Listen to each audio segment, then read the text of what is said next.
Hello guys, welcome to United's Glory. In this video we're going to discuss whether or not Manchester United really need Harry Kane, the England striker, England captain. In his Sky Sports column, Paul Merson stated that Manchester United should get Harry Kane because Harry Kane would turn us into automatic challengers for the Premier League title in the 2020-2021 season. Obviously the upcoming season starting again on September the 12th. Now there is no doubting that Harry Kane is an absolute baller. He is a fantastic striker. He can play in different styles and still manage to get goals.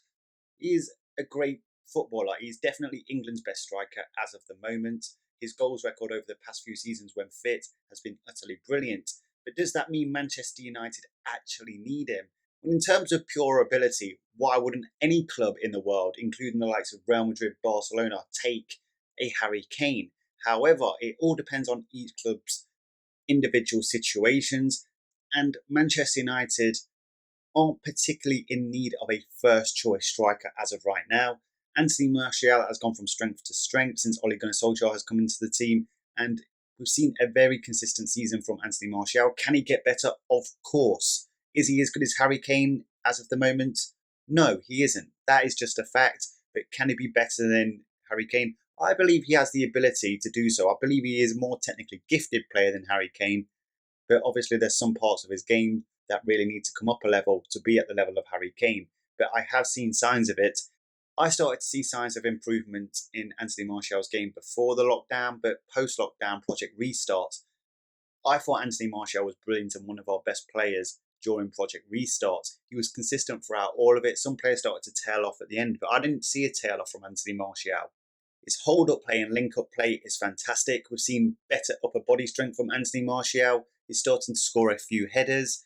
His link-up play is exquisite at times, especially with Marcus Rashford. That's a partnership that is really developing, and he can score all kinds of goals. Like I've said, he can improve. I think he needs to be more aggressive in the box. He is getting there, but still more aggressive. And as I said before, keep adding new dimensions to your game, because when Anthony Martial's plan A isn't going so well, it's almost like he isn't playing. Like I've said, he's improved on that in the latter half of the season, but still keep developing that. Add more dimensions, add a plan B, add a plan C when things aren't going well. Just make a nuisance of yourself and he has started doing that, for example, against Aston Villa, against Tyrone Mings, leading up to Mason Greenwood's goal. It was Anthony Martial winning the ball in the centre of midfield that ultimately led to a goal. He made a nuisance of himself, and okay, he didn't get the goal, but it led to a goal for Manchester United. Anyway, that's the kind of thing that Harry Kane does on a regular basis. And if Martial can start doing that, I can't see any reason why Martial can't score 30 goals this season. We're still in the Europa League, and he's already got 22 goals, I believe. Harry Kane does pretty much guarantee you 30 goals a season, but I think Anthony Martial can too, permitting he doesn't get injured and he plays on a consistent basis as the striker. So for me, the striking option, at least the first choice striking option, isn't an immediate problem. In fact, I won't even say it's a problem. We do need a backup striker. Obviously, Igalo will be leaving in January, and I'm not really sure he's the perfect backup striker that we need.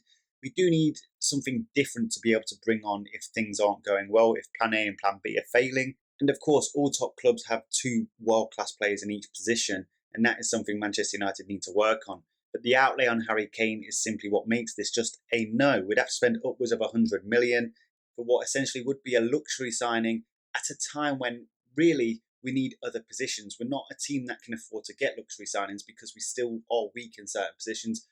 That right side of the forward line is a must. Mason Greenwood's done well there, but eventually he could be competing with Anthony Martial for that striking position. And obviously Harry Kane would only impede Mason Greenwood's future development.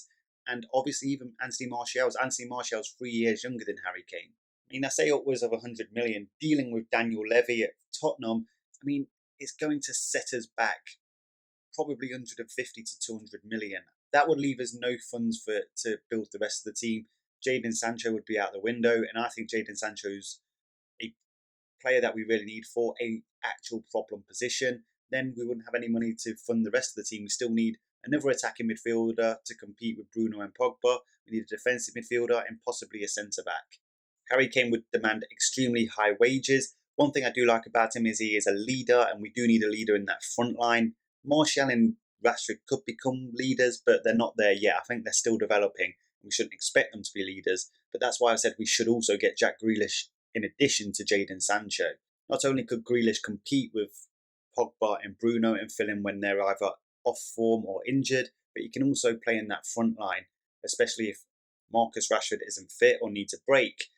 So I just don't feel like Manchester United do need Harry Kane. I believe we could potentially compete for the title next season regardless. I don't think we're capable of winning the title. We need at least 3 or 4 players to compete for the title and then go from there. There's other things I think we need as well as bringing players in, and that is an improvement in the coaching setup.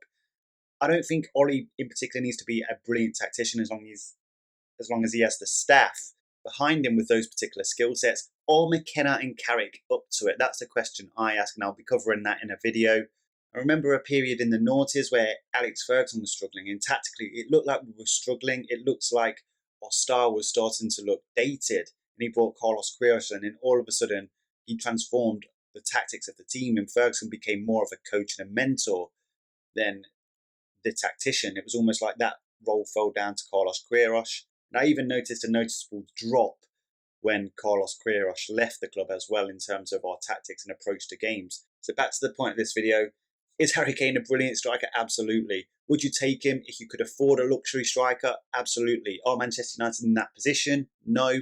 Can Manchester United compete for a title even without Harry Kane?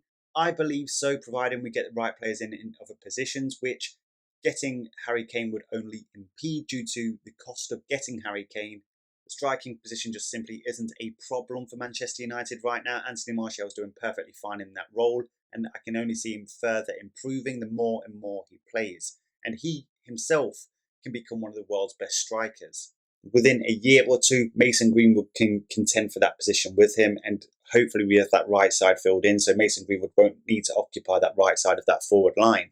So in terms of Paul Merson's column, I do agree Harry Kane would make us contenders, but I don't think it's the only way to make us contenders. And I think going for Harry Kane doesn't solve a lot of our actual problems. It's just a luxury signing. Anyway, guys, let me know what you think down in the comment section. Make your opinions heard. Would you sign Harry Kane, and how much would you be willing to spend on Harry Kane? Or would you rather sign someone else? Please do subscribe to the channel if you're new. Make sure you smash the like button if you think Anthony Martial can lead the line for us for the next few years to come. Until next time, speak to you soon.